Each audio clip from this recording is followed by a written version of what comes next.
성형외과, 치과, 내과 중에 어느 병원이 인테리어가 가장 화려한가요? 학생들한테 물어보면 전부 성형외과가 제일 인테리어가 비싸고, 치과가 그 다음이고, 그 다음에 내과가 제일 싸다라고, 인테리어가 제일 후지다라고 하는데, 우리의 경험하고도 맞죠, 그죠? 다 맞추는데요. 왜 그런지는 여러분 생각을 해보셔야 돼요. 제가 이 질문과 또 드리는 질문이 있어요. 뭐냐면, 사자가 사바나에서 이렇게 가젤 무리를 사냥하려고 웅크리고 있다가 막 쫓아오는데, 어떤 가젤은 도망가지 않고 제자리를 뛰어요. 제자리 뛰기를 해. 참고로 이제 광우병 걸린 건 아닙니다. 제자리 뛰기를 하는데, 사자가 이상하게도 이 제자리 뛰는 가젤을 덮치지 않고 열라 도망가는 가젤을 뒤쫓아가. 이런 광경이 벌어져요, 실제로. 왜 그런 거예요, 이거? 자, 첫 번째 이 성형외과, 치과, 내과나 이 두 번째 이 가젤과 사자의 이 제자리 뛰는 가젤이나 이 학자들은 이거를 전부 신호 보내기라고 해석을 합니다. 성형외과는 여러분들한테 어떤 신호를 보내는 거냐면, 나한테 맡겨도 내가 잘해줄 수 있다. 치과도 여러분한테 신호를 보냅니다. 근데 성형외과가 그 신호를 보내기 위해서 인테리어에 돈을 많이 써야 되는 이유는 성형외과가 비싸기 때문이 아니라 결정적이기 때문에 그렇습니다. 성형술 잘못 받으면 어떻게 돼요? 결정적이죠, 그죠? 그래서 내가 마취 상태에서 누워서 이 의사한테 이것을 맡겨도 되는지에 대해서 우리가 정보가 별로 없어요. 왜냐하면 미래의 일이잖아요. 그래서 성형외과 의사는 굉장히 강력하게 정보를 내뿜어야 돼요. 이렇게 정보를 내뿜을 수 있죠. 우리의 언어적 정보. 나 되게 유능한 성형외과 의사야. 믿음이 가요, 안 가요? 안 갑니다. 그래서 언어적으로 다 내가 이렇게 신호를 내뿜는 건 한계가 있어요. 가젤과 사자의 그 광경도 학자들은 여러 이론이 있지만 가장 유력한 이론이 신호를 보내는 건데, 가젤이 제자리 뛰는 이유는 뭐냐면 그 가젤이 육상선수권 우승자라는 신호를 보내는 거예요. 너 사자 오늘 나 따라오면 너 오늘 굶는다 라고 하는 거죠. 그 사자가 그 신호를 바이하는 거예요. 그래서 그 가젤을 쫓아가지 않습니다. 도망가는 가젤을 쫓아가요. 그런데 만약에 가젤이 말을 할 수 있어서 사자한테 말해요. 너 나 오늘 따라오면 너 오늘 굶어. 그러면 그 신호는 믿을 수 있어요, 없어요? 못 믿습니다. 그러니까 언어적인 신호는 한계가 있는데, 지금 성형외과 의사하고 가젤이 보내는 신호에는 신뢰가 있단 말이죠. 왜 신뢰가 있죠? 비용이 들어가기 때문에 그렇습니다. 그래서 우리가 경제학에서는 비용이 굉장히 신성한 겁니다. 이것이 비트코인에 굉장히 많이 깊이 녹아 들어가 있습니다. 그래서 여러분들이 비용에 대해서 이해를 하셔야 돼요. 채굴에 전기 많이 들어가죠, 비트코인 채굴에. 근데 비트코인 채굴에 전기가 들어가는 게 중요한 게 아니고요. 비트코인 채굴에 비용이 들어간다는 게 중요한 겁니다. 만약에 누군가가 저한테 비트코인을 당신은 왜 그렇게 믿을 수 있어? 라고 물어본다면 저는 이렇게 대답합니다. 비트코인을 생산하는데 어마어마한 비용이 들어가기 때문에 그렇다라고. 이것은 성형외과나 가젤이 제자리 뛰는 거나 굉장히 비슷합니다. 사토시 나카모토라는 비트코인 설계자가 비잔틴 장군 문제라는 걸 풀었는데요. 비잔틴 시대 때 알렉산더 대왕이 죽고 나서 제국이 사분을 됐잖아요. 쉽게 말하면 비잔틴 장군 문제는 당나라 군대 문제라고 번역하면 되는 겁니다. 통솔 지휘관이 없는 상태에서 각 군의 사령관들끼리 공통의 목표를 달성을 해야 되는데, 협력을 하면 그 성을 함락시킬 수가 있는데 서로 협력을 하지 않으면 함락을 못 시키는 거예요. 이 문제는 컴퓨팅 협업 시스템에서 이게 헤드쿼터가 없으면 분산 시스템들 간에는 협력을 해가지고 공통의 목표를 달성하기가 어렵구나라고 해서 30년 전에 정리가 되어서 나온 문제입니다. 여러분들이 여기까지만 이해하시면 돼요.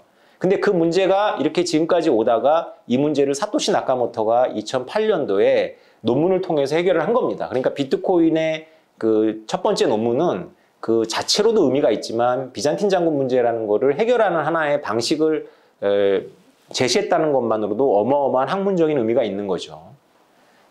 비트코인이 그렇습니다. 이렇게 족보가 있어요. 사토시 나카모토가 이 비잔틴 장군들의 문제를 해결한 방식이 바로 비용입니다. 쉽게 말해서 그 사령관들이 서로 사령관들을 통솔하는 지휘자가 없는 상태에서 옆에 사령관의 말이 맞는 말인지, 이쪽 옆에 사령관이 맞는 말인지, 어떤 날짜에 이 성을 함락하자라고 이제 공통의 약속을 정하는데, 여기서는 수요일 3시라고 왔고 여기서는 수요일 5시로 왔어요. 두 가지 정보를 갖고 있는 사령관 입장에서는 누가 진짜인지를 알 수가 없는 거죠. 수요일 3시가 진짜 정보라면 수요일 3시에 성을 함락하면 이 사령관들이 합력을 해가지고 성을 함락할 수가 있는데 만약에 수요일 5시라는 가짜 정보를 일부가 따라가게 되면 모두에게 실패가 돌아오는 거죠. 그러면 이 사령관이 수요일 3시 정보와 수요일 5시 정보를 놓고 판단을 해야 되잖아요. 그죠? 서로에게 야, 너 이거 진짜 정보야 그러면 다 진짜 정보라고 대답할 거 아닙니까? 그죠? 뭐 어떤 정보가 진짜인지를 판단을 못해서 협업이 안 되고 결국은 지휘자가 통솔을 해야 되는 것이 지금까지의 시스템이었는데 사토시 나카모토는 지휘자가 없는 협업 시스템이 가능하다고 말을 하면서 비트코인을 만든 거죠. 그 키워드가 뭐라고요? 비용인 거예요. 다시 말해서 이쪽에서 날라온 수요일 3시라는 정보에는 비용이 엄청나게 들어가 있는데 이쪽에서 날라온 수요일 5시라는 정보에는 비용이 담겨 있지 않은 거죠. 그러면 나는 비용이 담긴 수요일 3시라는 정보를 테이크할 수 있는 거죠. 이것은 경제학자들이 밝힌 왜 명문대를 가느냐의 문제에도 나오는 겁니다. 명문대를 왜 가죠? 왜 이렇게 명문대를 가려고 하는 거죠?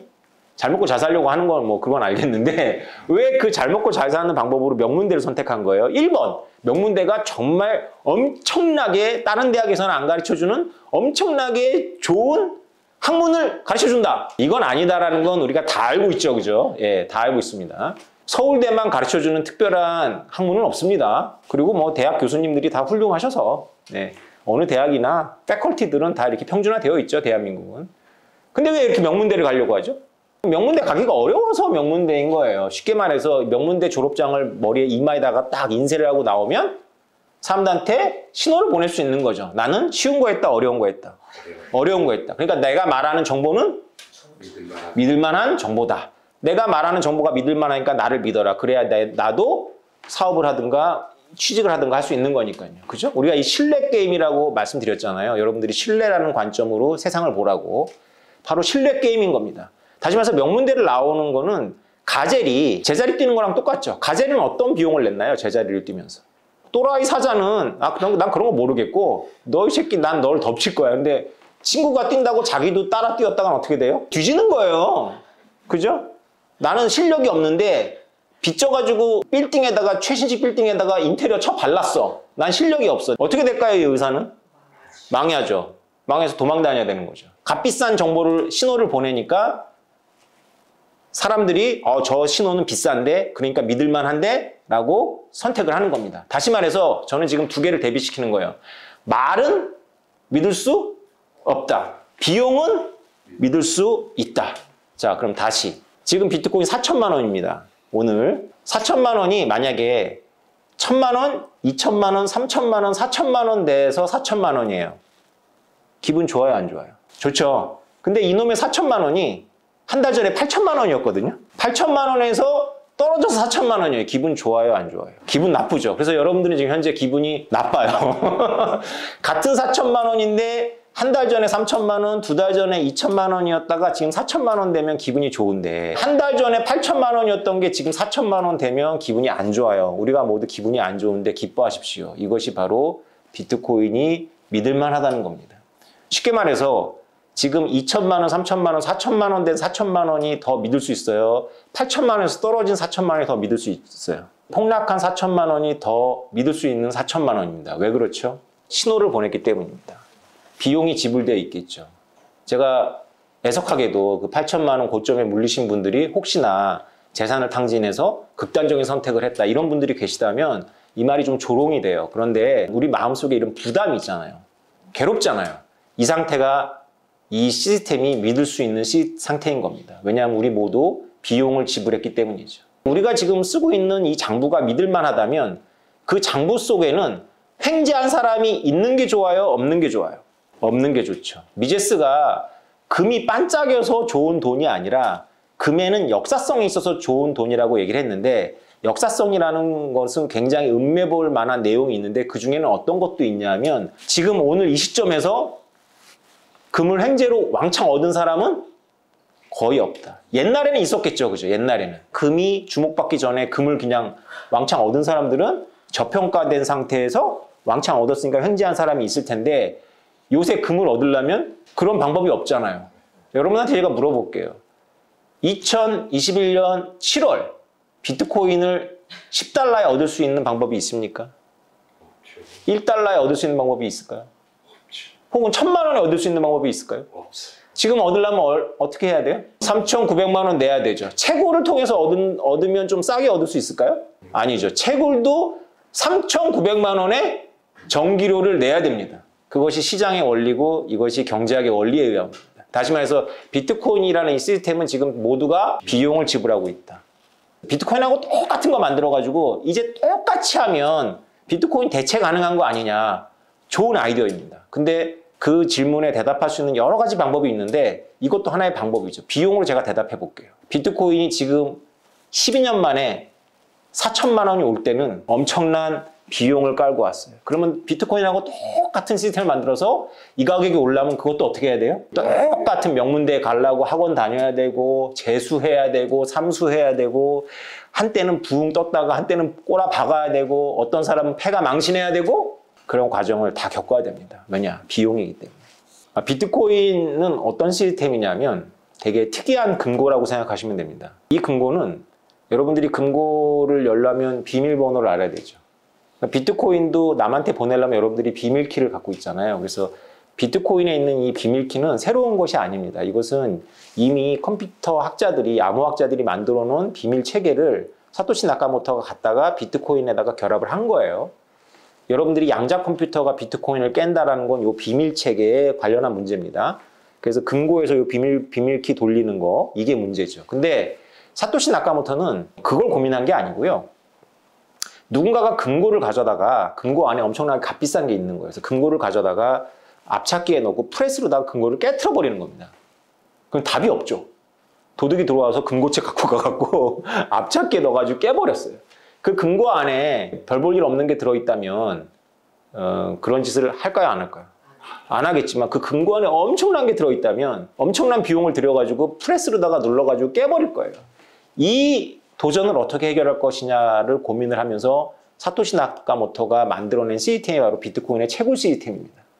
비트코인의 채굴 시스템은 금고인데 어떤 금고냐면 그 금고 안에 있는 그 내용물에 가치가 올라가면 그 금고의 외벽도 두꺼워지는 거예요.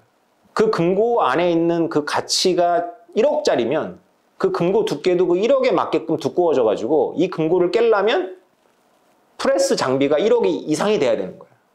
그러니까 금고를 깨느냐 못 깨느냐의 문제가 아니라 금고를 깨서 얻을 게 없는 거죠. 비트코인 가격이 올라가면 채굴이 어떻게 될까요? 비트코인 채굴은 그냥 일정하게 프로그램에 의해서 되는 겁니다. 단지 비트코인 가격이 올라가면 채굴자들이 경쟁을 하죠. 채굴자들이 경쟁을 하기 때문에 채굴 경쟁이 심해지죠. 채굴 경쟁이 심해지면 채굴자들이 비트코인을 비싸게 줍는 거죠. 그래서 채굴이라는 게 그 채굴자들 입장에서는 비트코인의 코인을 얻기 위한 작업이지만 비트코인 전체 시스템에서는 보안 시스템이거든요. 쉽게 말해서 채굴자들이 늘어나면 시스템 보안이 증가하는 거예요.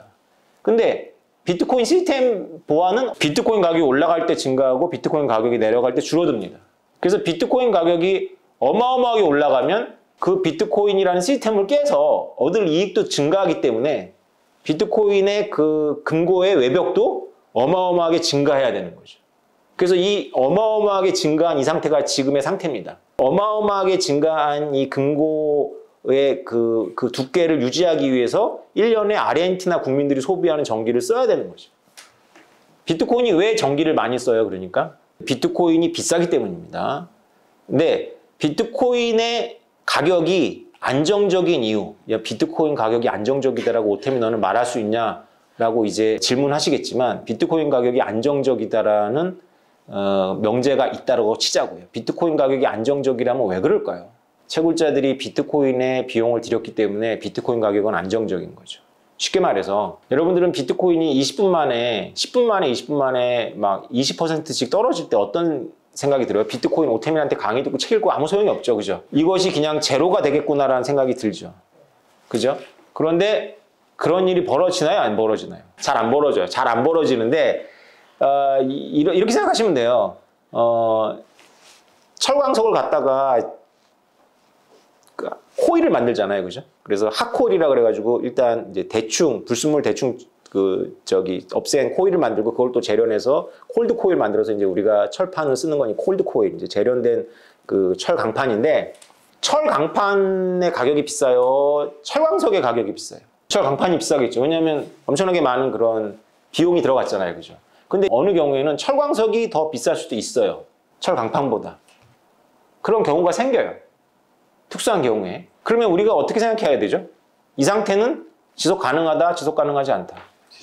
지속 가능하지 않다. 만약에 비트코인 시스템이 몇 사람이 조그맣게 시작을 해가지고 이게 장난처럼 하는 거라면 이런 특이한 상황이 늘 발생하지만 이미 이렇게 전 세계적으로 많은 사람들이 여기에 이 생태계에 들어와 있는 상태에서 채굴 비용보다 비트코인 가격이 낮아진다면 정상적인 상태예요? 비정상적인 상태예요? 마치 철 강판의 가격이 철광석 가격보다 더 싸진 거랑 비슷한 거죠.